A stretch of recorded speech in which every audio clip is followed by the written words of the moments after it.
जब आप WWE के पीजी एरा के बारे में सोचते हैं तो सबसे पहले आपके दिमाग में क्या आता है? घटिया कॉमेडी? क्या मैं घटिया कह सकता हूँ? पीजी में ये अलाउड है क्या? बिग शो के रोने या किसी को मारने या फिर किसी को मारते हुए रोने के बारे में क्या ख्याल है? या शायद आपको याद आएगा PG poster boy John Cena की रंगीन टी शर्ट का एक बड़ा कलेक्शन। आगे बताए गए पीजी एरा के सुपरस्टार्स की एक चीज या ये कहें कि 10 चीजें हैं जो आपको शायद याद नहीं होंगी क्योंकि आपको वो रेसलर्स ही मुश्किल से याद होंगे। मैं हूं एडम पचीटी कल्टहॉलिक रेसलिंग से और ये हैं पीजी एरा के 10 WWE स्टार्स जिन्हें आप भूल गए होंगे। शुरू करते हैं।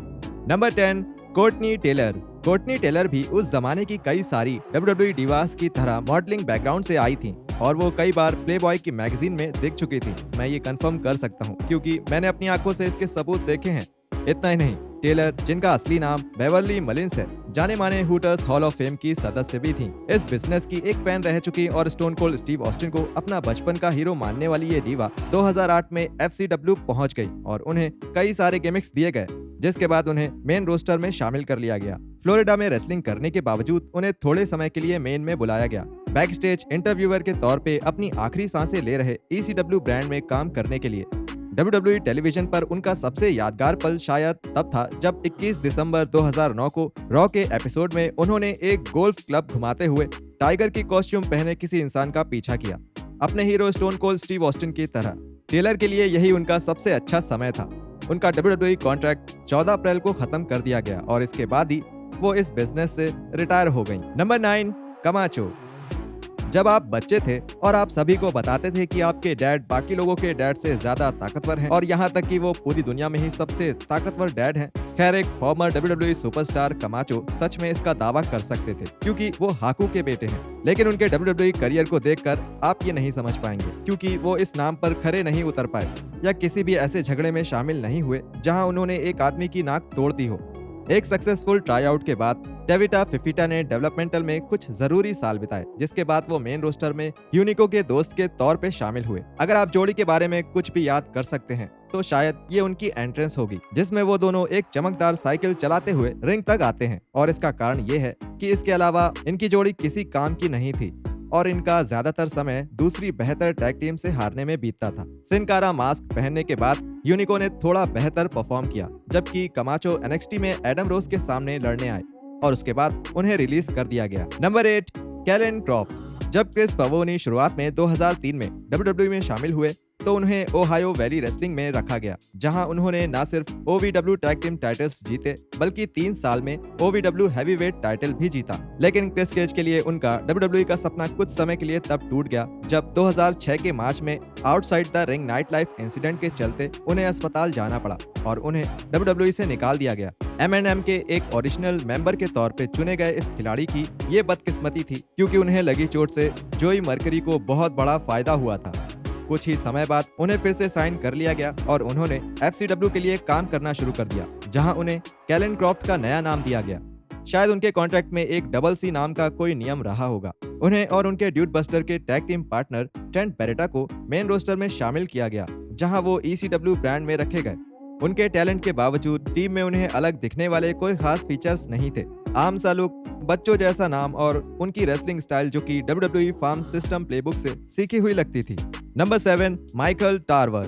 2010 की गर्मियों में नेक्सस का आना काफी समय से मरी हुई क्रिएटिविटी से थक चुके फैंस में फिर से जान फूंक रहा था क्योंकि खतरनाक लोगों के इस ग्रुप ने उस समय सबको हिला दिया और WWE के कुछ ऐसे लोगों पर कई सारे खतरनाक हमले किए जिन्हें कोई छू भी नहीं सकता था और ये करके उन्होंने खुद को मेन इवेंट तक पहुंचा दिया। जल्दी ही निकाल दिए गए डैनियल ब्रायन को छोड़कर ज्यादातर नेक्सस उस समय तक कोई बड़ा नाम नहीं थे, लेकिन आखिरकार सफल हुए सिर्फ माइकल टारवर को छोड़कर। हालांकि उन्हें ओरिजिनल ग्रुप से बाहर करना थोड़ा गलत होगा, लेकिन सच्चाई तो ये है कि टारवर सिर्फ कुछ ही महीनों के लिए मौजूद थे और जहां तक इन रिंग परफॉर्मेंस की बात आती है तो वो बेशक उस ग्रुप की सबसे कमजोर कड़ी थे। वो दिखने में ठीक ठाक थे और काम चलाओ बोल भी लेते थे, लेकिन ये उनके लंबे समय तक टिके रहने के लिए काफी नहीं था और इसमें कोई हैरानी की बात नहीं थी कि उन्हें ब्लैक एंड येलो ग्रुप से बाहर निकाले जाने के तुरंत बाद रिलीज कर दिया गया था। जब टारवर ने 10 साल बाद अपने करियर पर नजर डाली तो उन्होंने आरोप लगाया कि जब वो पहली बार मेन रोस्टर में शामिल हुए तो उन्हें आगे नहीं बढ़ने दिया गया। खास करके सिर्फ एक इंसान, मान लें कि उसका नाम डॉन जीना से मिलता जुलता है, ने उन्हें सक्सेसफुल होने से रोका। Number 6, Ryan Braddock. Knock knock, कौन है? मेरा नाम रायन ब्रैडक है और मैं नॉक नहीं, एक सेकंड रुको, वो तो कोई और नाम और निराश करने वाले रेसलर थे जो 2008 की गर्मियों में आए और गायब हो गए।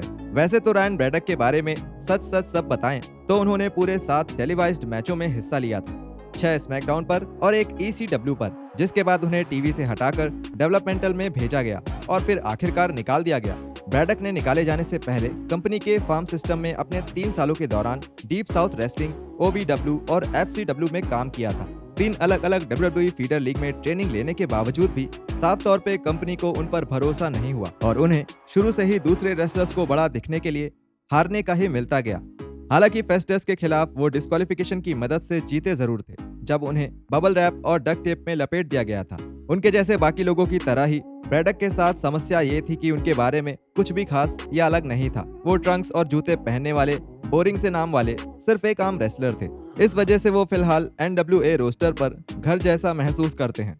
मजाक कर रहा हूँ, मजाक, शांत हो जाओ। Number 5, Ricky Ortiz. Richard Young ठीक उसी तरह के एथलीट थे जिन्हें एक जमाने में WWE पसंद करता था। एक ऐसा इंसान जिसे अपने साथ शामिल करने के लिए आप जिम रॉस को उतावला होते हुए साफ देख सकते हैं और अपने तेज दिमाग की डींगे मारते हुए भी। 6 फुट 4 इंच और 250 पाउंड के पुराने NFL और XFL खिलाड़ी यंग ने 2006 में एक डेवलपमेंटल कॉन्ट्रैक्ट साइन किया और OVW को पहुंच गए, जहां उन्हें एटलस डेवॉन का नया नाम दिया गया था। सिस्टम की सबसे होनहार उम्मीद में से एक, यंग ने 2008 की गर्मियों में एटलस ओर्टिस के नाम से अपना ECW डेब्यू किया। हालांकि उस नाम को फिर जल्दी ही रिकी में बदल दिया गया था। लैटिन असासिन ने अच्छी शुरुआत की और एक सिंगल्स विनिंग स्ट्रीक भी हासिल की, लेकिन जब WWE ने जैक स्वैगर को ये स्ट्रीक तोड़ने के लिए भेजा, उसके बाद ओर्टिस की आगे बढ़ने की रफ्तार थम गई।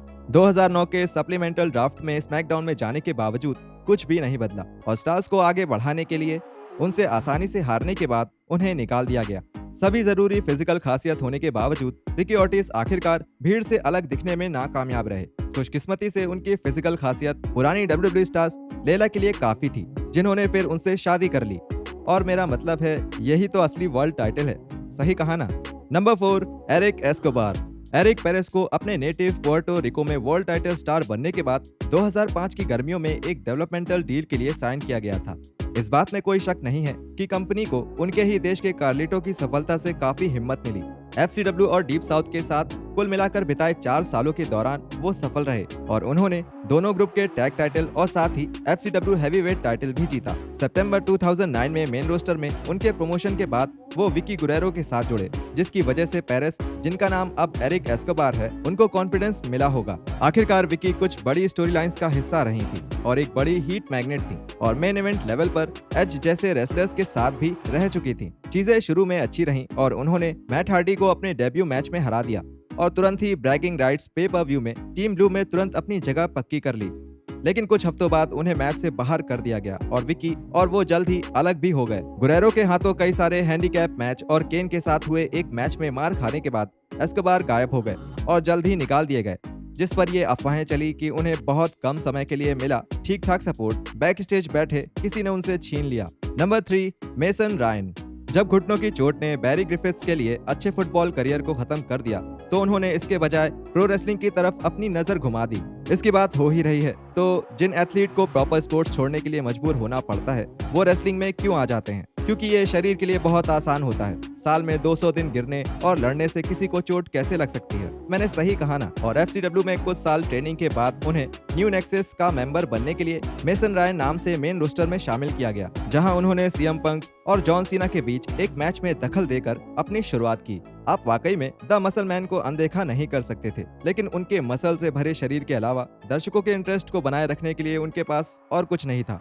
बिग मेसन की चोटों से भी उन्हें काफी परेशानियां हुई और वो कभी भी अपनी छाप नहीं छोड़ सके। WWE ने जाहिर तौर पर यही सोचा कि उन्हें और ज्यादा एक्सपीरियंस की जरूरत है, इसलिए आखिरकार उन्हें NXT के रीबूटेड डेवलपमेंटल वर्जन में भेज दिया गया। बैटिस्टा, जिनके साथ अक्सर और शायद गलत तरह से उनकी तुलना की जाती थी, उनके उलट रायन कभी भी पूरी तरह से रेसलिंग को नहीं समझ सके। WWE ने आखिरकार उन्हें हटा दिया। सर्क डू सोलेil में परफॉर्म करने के बाद उनका नाम गाने के जरिए जिंदा है। नंबर 2, अक्साना। एक पुरानी लिथुएनिया प्रोफेशनल बॉडी बिल्डर जिनके पास एक सुंदर फेम फेटाल लुक है, अक्साना ने अपनी पहली छाप काफी शानदार ढंग से छोड़ी। डेवलपमेंटल में लगभग 1 साल बिताने के बाद पुरानी FCW डिवास चैंपियन को NXT द गेम शो के ऑल फीमेल सीजन में हिस्सा लेने के लिए बुलाया गया था, जहां उनकी अपने प्रो गोल्ड डस्ट के साथ एक स्टोरी लाइन में सच में एंगेजमेंट होने के बाद उन्होंने एक रिस्पेक्टेबल 4th रैंक भी हासिल की। मेन रोस्टर में उनकी किस्मत ठीक ठाक थी क्योंकि उन्हें एक बार फिर टेडी लॉन्ग और एंटोनियो सेजारो के साथ एक रोमांटिक स्टोरी लाइन में रखा गया, जिसमें से एंटोनियो सेजारो के साथ वो कुछ ही समय के लिए साथ रहीं।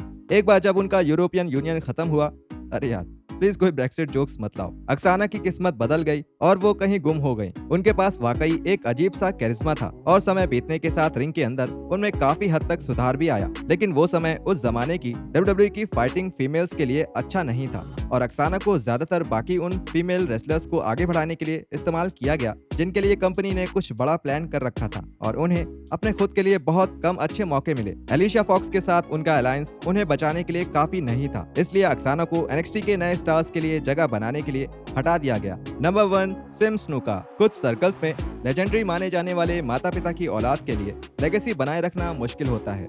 रेसलिंग में ये बात काफी हद तक सच है, जहां हम अक्सर देखते हैं कि दूसरी या तीसरी जनरेशन का टैलेंट उनके मशहूर नाम पर खरा नहीं उतर पाया है और फैंस के एक्सपेक्टेशन से काफी कम परफॉर्म किया है। जेम्स स्नूका, जिनके पिता hall of famer Jimmy Superfly Snuka थे, उनकी किस्मत अच्छी थी कि उनका बड़ा ब्रेक एक ऐसे नाम और गिमिक के साथ आया जिसने उनके खानदान के नाम को छिपा दिया। ड्यूज के तौर पे उन्होंने स्मैकडाउन पर अच्छे 18 महीने बिताए, टैग टीम टाइटल्स जीते और अच्छे स्टोरी लाइन्स और मैच में शामिल हुए। परेशानी तब शुरू हुई जब वो और डोमिनो अलग हो गए। सिम स्नूका के नए नाम के साथ उन्हें रॉ में शामिल कर लिया गया, जहां उन्होंने 5 बिल्कुल ही बेकार मैच खेले जिसमें उन्होंने कुछ भी ऐसा नहीं किया जिसे देखकर ये कहा जा सके कि वो अपने दम पर कुछ बड़ा कर सकते हैं। बात यह थी कि उन्हें लेगेसी स्टेबल में नहीं जोड़ा गया था और इससे काफी कुछ पता चलता है। और स्नूका के करियर में आखिरी कील तब लगी जब वो रेसलमेनिया 25 में भेस बदलकर कैमरामैन बनकर आए और अंडरटेकर को पकड़ने में नाकामयाब रहे और इसकी वजह से लॉकर रूम के रिस्पेक्टेड लीडर साल के सबसे बड़े शो में सर के बल गिर गए। चलो बहुत रेसलिंग हो गई।